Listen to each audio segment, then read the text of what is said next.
State lawmakers dash to the finish line and miss it by a day or so on fixing the state budget. $80 billion of your tax dollars being spent this week. Welcome to this correspondence edition of Off the Record. So sit in with us as we get the inside out, off the record.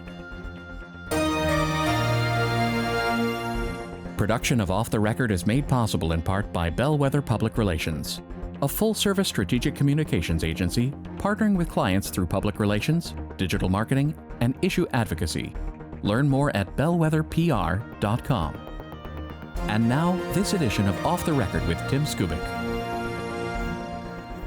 Thank you very much. Welcome to Studio C on a Tuesday. Because of the holiday, we're in studio, so we're flying on radar on the budget. We'll have to do 3 versions of this show to see which one we get it right. But let's bring us up to speed. Where are we on the budget at this read on Tuesday with nobody coming into town to vote today? Yeah, they decided it wasn't worth coming into session. What we understand is that good progress was made over the weekend. They finally got their targets that we were promised all last week. What are targets? Targets are the decisions on how much each department is going to get to spend. So we know how much money. Subcommittees met over the weekend. Good progress was made. People are in places where we can move forward about some of the high-level decisions, I guess, like when we're going to vote. And everyone is holding their breath and saying, we can do it this week. And you don't sound like you believe that. Well, let me say that last Tuesday, we were told there will be targets by the end of the day, and there were not. So I'm not holding my breath because I need to stay sane. Yeah, well, what do you make of this, Lauren? I mean, I think there's always a lot of chitter chatter, and it always usually does come down to the wire in some cases. There is a legislative deadline to get this done by July 1st, and if they don't get it done by July 1st, they will have a lot of complaints from local governments, from schools, from all of those folks who get funding from the state government and need to start their budgets sooner than the constitutional deadline of October 1st.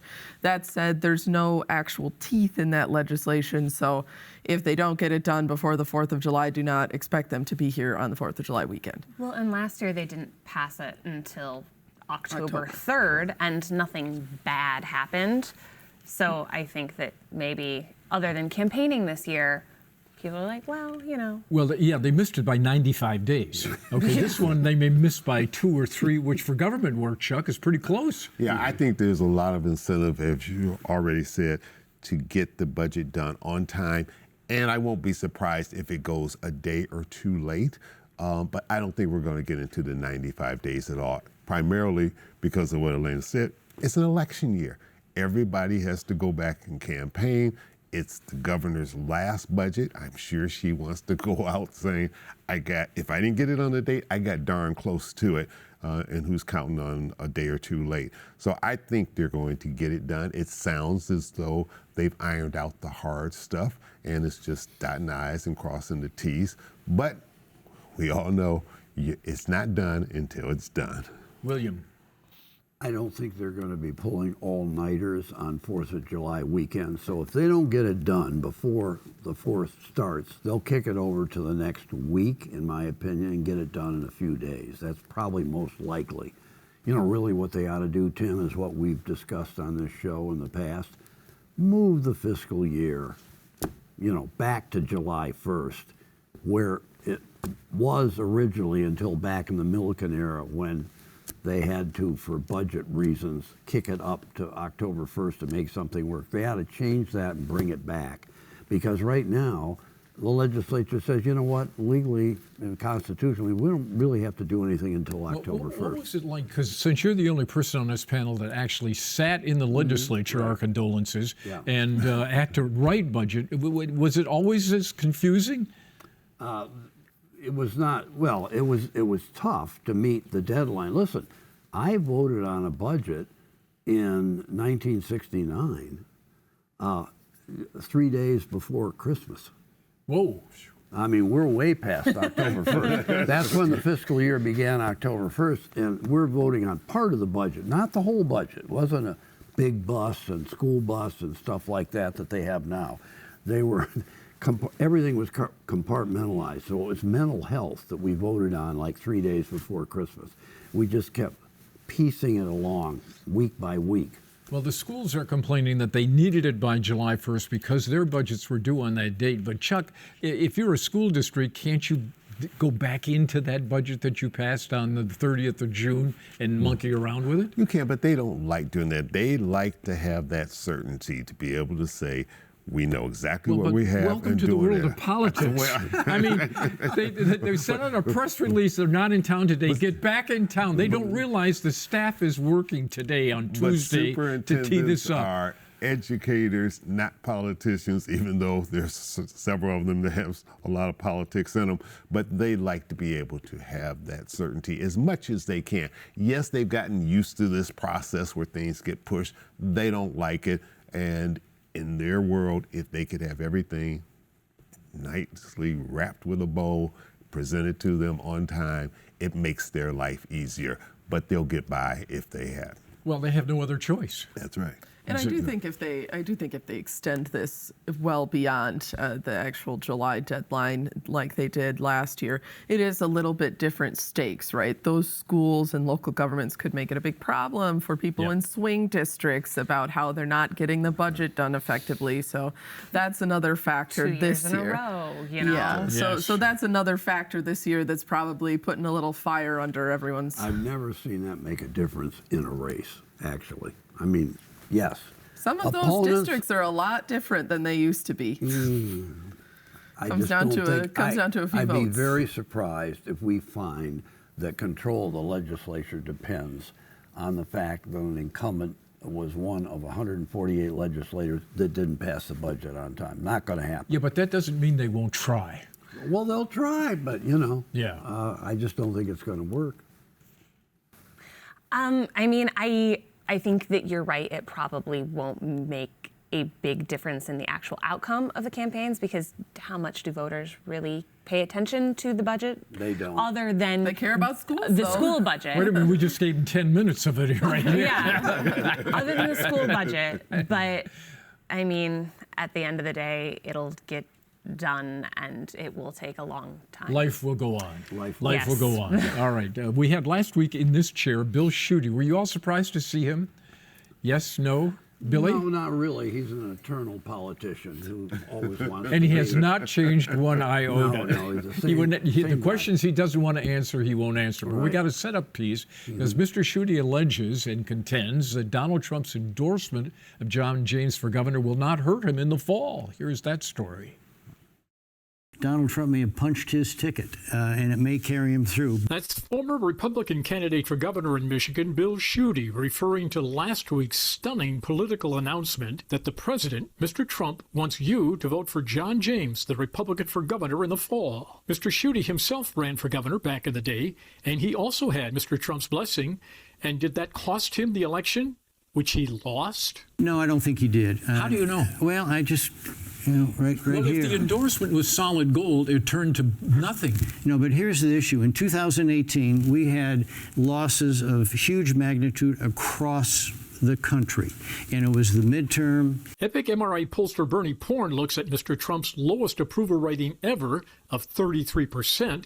And if he turns that number around, he says it would likely take an unforeseeable miracle. It would probably take an unforeseen miracle for those numbers to change. Trump's numbers are so low that it is not a benefit for a Republican to have him have an endorsement by him among independents. But Mr. Schuette counters by November gas prices could be lower, and the U.S. could have stopped Iran from building a nuclear bomb, which would be fine with voters, he thinks. Plus, Mr. Schuette contends the Democratic Party of yesteryear has gone so far to the left today that mainstream voters in November won't support that party. I don't think Bill Clinton would recognize it. I don't even think Barack Obama would recognize it. It's held captive by the Democrats, Socialists, Mondami, AOC, the Squad, and they have left the rest of the Democratic Party behind. But Mr. Porn counters those socialist wins were in New York,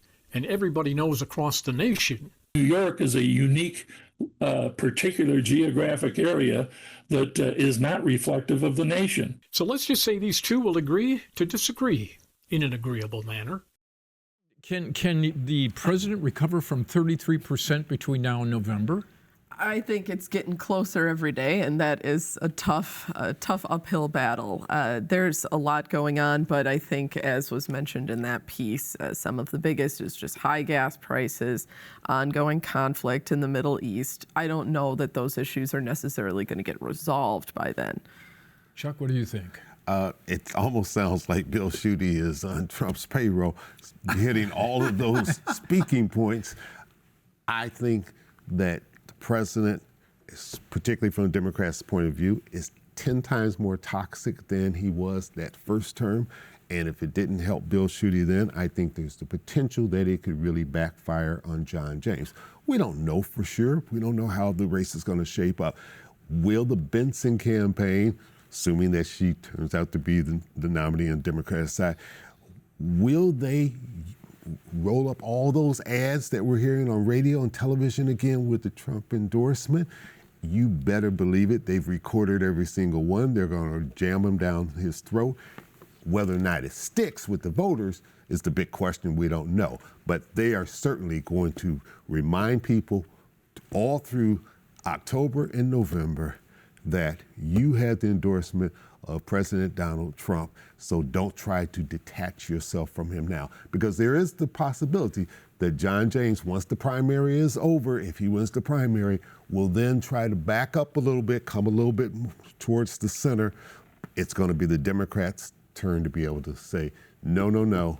You wanted his endorsement, you got the endorsement, so don't now try to divorce yourself from I think it's kind of interesting that Republicans are sort of trying to play both ways. I was talking to U.S. Senate candidate Mike Rogers back around the time of the Mackinac Policy Conference, and I was asking him about the national environment for Republicans, and he reminded me that this race was about Michigan, not the federal government, even though he is running for federal office. But it was about Michigan. So let's not talk about how Republicans are doing nationally. So I think they are kind of trying to teeter that line because it's like, oh, I am endorsed by Trump, but the federal, that stuff doesn't matter. Yeah. Billy? So much to say. I think Bernie Porn is a lot closer to the truth than Bill Schuette is. I mean, there's no question. If Trump's numbers are as bad in November as they are now, it's going to really damage the Republicans badly. We're going to have 2006, 20 years ago, all over again. Middle of George W. Bush's second term, Republicans took a bath. The only survivors were Mike Cox and Terry Land running for re-election because they were incumbents. Otherwise, you got an open seat, it's really going to be bad. Well, let's not forget that the senior president, Bush, after the Gulf War was at 89% approval. Right, yeah. Okay, and what happened? Well, it plummeted by the time the election came around because of the economy. So it was quickly vanished. All the big approval he had in the first year or two of his term. I think Mr. Porn is right, but I still, in the back of my mind, this is an eternity. Tim, November is a long ways away. Is Michigan insulated from what's going on nationally, the national climate? Are people going to look at these races and say, you know what, I don't care about Trump or the federal government or anything else. Is Doug Lloyd going to be the guy I want for Attorney General, or is Eli Sabat? Is that the way they're going to think? Some of them, yes. But if you've got a huge crushing weight down on you from the top of the political spectrum, Donald Trump, negative, it's just going to crush. But what if gas is $2.50 a gallon? Yeah. It's not going to be $2.50. Do you promise? Not going to happen. I have no crystal ball. All I got is a coffee cup. Not going to happen. I think the best thing the Republican Party can hope for is that the economy turns around and is in a lot better shape than it is now. Gas prices, all the things we talked about, going to the grocery store. If that happens, they've got a shot. Can the economy turn around that quickly in 4 months? It's almost impossible. Impossible. It's but if things in November are the way they are now, then, you know, Trump is one thing. it's the rest of the party. And those people that are having to run as independents and as Republicans in a particular state, not running as Donald Even Trump. if the economy were to magically turn around in the next 4 months, I think that it takes longer for people's perception of the economy to change. So at this point, it is what it is. I think it really depends on the race too, right? I do think for especially those swing congressional districts, that will definitely be very related to what happens in the national level, what Trump's ratings are, and I think perhaps the governor could go a similar way. I think back to 2024 when Alyssa Slotkin was able to overcome some very negative headwinds for Democrats nationally. Perhaps Mike Rogers, because he has been able to essentially run uncontested this whole time, bank up all that support. Maybe there's a chance there, even if it's down. It really just kind of depends on the candidate. And you brought up some of those state level races that could get very interesting as well. So Michigan isn't exactly a picture copy of the national. Here's what you want to look at. Where are the independent voters? Yep. Okay, they are the key to all of this, and they are usually, we think, more intelligent, take a little time. But if the numbers are still as low as they are now, 25% support, this is Katie bar the door. Exactly. You're right. That's it. And people tend to vote with their pocketbook issues when, there'll be all the negative campaigns on both sides of the political fence, and there'll be mudslinging galore, which at some point will make people just sort of zone out. But then when election day comes or they're filling out their ballot, a lot of times people will come down to saying, am I better off now than I was 4 years ago? And if I can't answer yes or no on there, then that's how I'm going to All right, vote. so we have a story this week that Perry Johnson is going to spend the next month running negative ads against John James. The question is, one, does it work? And two, does it make any difference? It may Which work. are both the same question. It may by the way. work in the primary. It's just going to hurt the Republicans. It's going to be like, What choice does he have? he doesn't have any choice at this point. I mean, he's like probably trailing most of the polls we've seen, not by huge amounts. He's trailing James, and he's already spent way more than James. I mean, millions of dollars in ads, and he still can't break through. So this is the only game in town for him. He's just got to bury him in money in ads between now and August 4th. We talked a little bit about how the Trump endorsement could come back to haunt John James. Right now, he needed that endorsement, and I do think that it ultimately will help among voters who are still fans of Trump. In the primary. In the primary, yes. If we're talking primary cycle, Johnson has now a lot of headwinds to overcome to make back some of the support he might lose if somebody is looking up, who did Trump endorse? This is who I'm going to support. That said, there's been so much toxic energy in some of these conversations that I don't think it's necessarily a guarantee for John James either. The Trump endorsement is not just an easy path to the nomination by any means. So there is a possibility that if he papers the state with ads, especially negative ones against James, that maybe he could start to make up the difference. Well, Mr. Schuette's point in the program last week was then Mike Cox might slip in. And that's also a possibility. That's a good angle, isn't it? It is. It's an angle. It's happened. I mean, the two front runners could It's a destroy long shot. We haven't mutually- heard much from Mike Cox, so I Wait, mean, hang on. Well, You he's have got you some ads. you will. He's You got will. some that's ads. true. Yeah, he's He's got some stuff that he's going to lay on John James I himself. think he'd actually be the strongest general election candidate against Jocelyn Benson. I don't I think agree there's with any that. question I with agree. that. Well, but I just don't think he can get there. Well, why can't he convince the Republicans of that? We'll find out on August 4th, but I don't think he's going to be able to break through Johnson's money and James's endorsement by Trump. Those are the two major hurdles for Mike Cox right now. What if he picks up Mike Duggan's endorsement? I don't think that's going to help him. That wouldn't help him, and that's not going to happen. Remember, Mike Duggan said, "I'm going to They're watch. buddies. I'm They're going to actually- watch these candidates, and Yeah. the one who's going to imitate me might get my endorsement." Did I read that correctly? Hear that correctly? You heard it correctly, but I really think he was focused in on the general and not in the primary. I agree with Bill. I don't think that he's going to touch it getting in the primary race. But I think after the primary, I think there's very real possibility he will look at whoever the two candidates are, and depending on what they're saying and which one he feels is more in sync with his vision, then I think there is a possibility he could come out and endorse someone. I would be interested to see if he does or not. I am not holding my breath. All right. The Detroit News endorsed Mr. Swanson, the sheriff, Genesee County. Yes. What's that all about?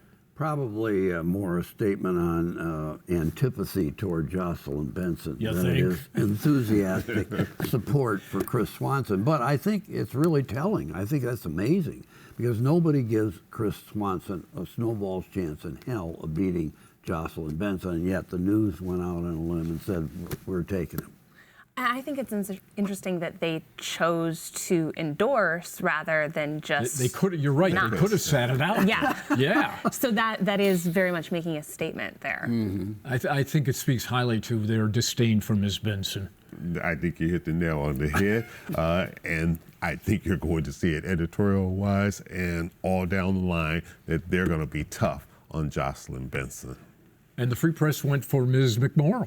Exactly. Yeah, and that was, I think, a boost for McMorrow's campaign, and they're certainly treating it as one, especially as we're seeing some flagging poll numbers, and Abdul Sayed and Stevens are starting to duke it out amongst each other, and the tension is starting to turn away. And Mallory McMorrow does need some additional boost to her campaign to stay in that contention. I think there might still be a path, but it is starting to close if there's not some substantial developments. Tim, this assumes that endorsements matter anymore. Do people really care about newspaper endorsements, even the Free Press? Some people are going newspapers. Yeah, exactly. I mean, honest to God, I really just think this is a nothing burger compared to 50 years ago. Yes, but if you're the candidate, you will take it because any port in a storm. Yes. Absolutely. Oh, absolutely. I think And we have that's something new to talk about. I think that's true. Yeah, it's something that they can put out more press releases on. They can bank ads on it. And especially in a race as contested as the U.S. Senate race. Gosh, I'm seeing endorsements from people I've never even heard of coming through my inbox, and I'm just like, well, I understand why all these candidates who are in such a heated primary battle, they're going to take what they can get, right? Is the progressive wing of the Democratic Party a problem for Curtis Hertel, the chair? I don't think it's necessarily a problem. It's a big challenge in the Democratic What Party. is the I mean, the challenge? statements that you heard earlier about this is unique to New York, Yeah. Mamdani, and this can't happen in Were you Michigan. buying that? No, I'm not buying it. I mean, Abdul El Sayed could win the Democratic primary. He could beat Mike Rogers. This could happen. They have got progressive candidates, the Democrats do, in various states around the country, in Colorado right now. It is insurgent right now. It's But they are happening not the everywhere. mainstream of the Michigan Democratic Party, William. Well, they're not considered the mainstream in any state, but they're getting closer all the time because the moderate establishment Democratic Party is like adrift. It's sea. They don't have an agenda, and the progressives have been coming on strong. They have very hard positions. Medicare for all, Bernie Sanders endorsement. Getting rid of the police, closing the prisons. Well, some of that stuff is going to be over the top, but a lot of their message has great appeal within the Democratic Party. And the real question is, can that translate with the independents that you talk about in the general election? And if it may not this year, it could in 2028. I think where it gets really fascinating is if Abdul Sayed wins, certainly you will see progressive support there. You will see progressives come out to support Democrats. If he doesn't win the nomination, what do they do? I don't think that they necessarily are itching to vote for Haley Stevens. Well, and that's where it's very interesting if it's El Sayed and Stevens, because they are kind of polar ends of the Democratic spectrum. So where do people go? Because there's not really a middle there. I think if you're a true diehard progressive and you believe in the mantra, why would you vote for somebody who wasn't on that page? Win one for the Gipper? Can Curtis Hotel go to the progressive say, we need you, and will they listen, Chuck? Well, they may have no choice but to listen. Or stay home. Well, that is a choice. Well, and I think it depends on how Curtis Hotel and the Democratic Party choose to conduct themselves. Like, if they're like, no, we're willing to listen to some of the concerns you have, it's going to be easier to pull progressives along. And he's going to have to do that. He's representing the party, and the party is a big tent on both the Democrat side and Republican side. As chair, you have to feel as though I'm listening to everybody and coming to the table. But what kind of bone can he throw them? Well, let's put it this Other than to say, we need your vote. Yeah. Well, That's not a bone.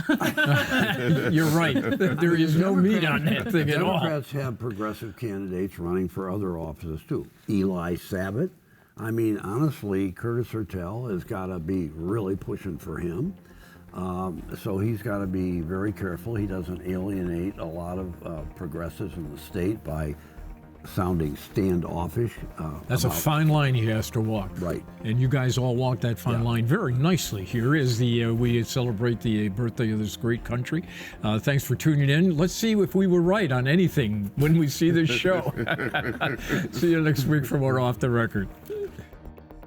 Production of Off the Record is made possible in part by Bellwether Public Relations, a full-service strategic communications agency partnering with clients through public relations, digital marketing, and issue advocacy. Learn more at bellwetherpr.com. For more Off the Record, visit WKAR.org. Michigan public television stations have contributed to the production costs of Off the Record.